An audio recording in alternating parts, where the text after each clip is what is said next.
Life is a journey, a long and winding road, if you will. The journey takes you over all the hills and through every valley. Each mountain must be scaled and every river forged.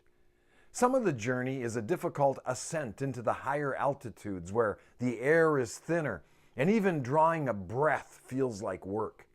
Another part of the trip is a harrowing ride down steep terrain where life feels a little out of control.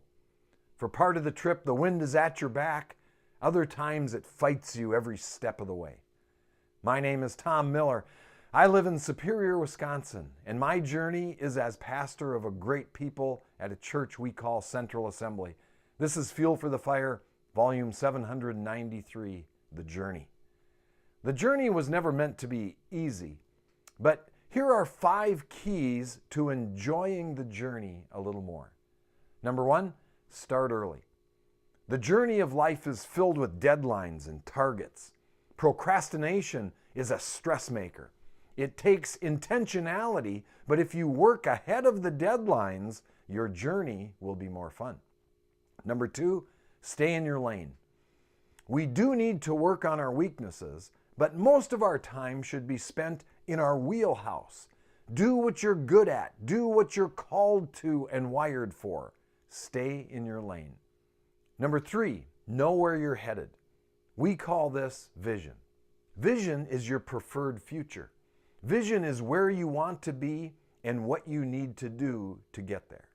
Have a plan. Know where you are heading. Otherwise, you won't know when you've arrived. Number 4, travel light. We have a way of accumulating stuff on the journey of life. Stuff can weigh us down. When we're tied to our stuff, we can lose our way. Traveling light keeps us on the right path. Number 5, don't travel alone. Ministry is always more profitable when you take someone with you.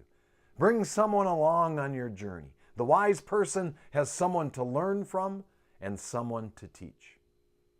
We're just traveling through. We were born and one day we will die. In between is the journey we call life. Unfortunately, many live it like we will be here forever. They overinvest in this world and let their roots run too deep. But for the Christian, we are sojourners on our way to a city whose builder and maker is God. Life is the journey, not the destination. We ought not to love this world. We shouldn't hold too tight to what it has to offer. We're just passing through on the journey we call life. 5 things to help you on the journey. Number 1, start early. 2, stay in your lane. 3, know where you're headed. 4, travel light. And 5, don't travel alone. That's the way I see it. And that's a little fuel for the fire. And remember, I love you guys.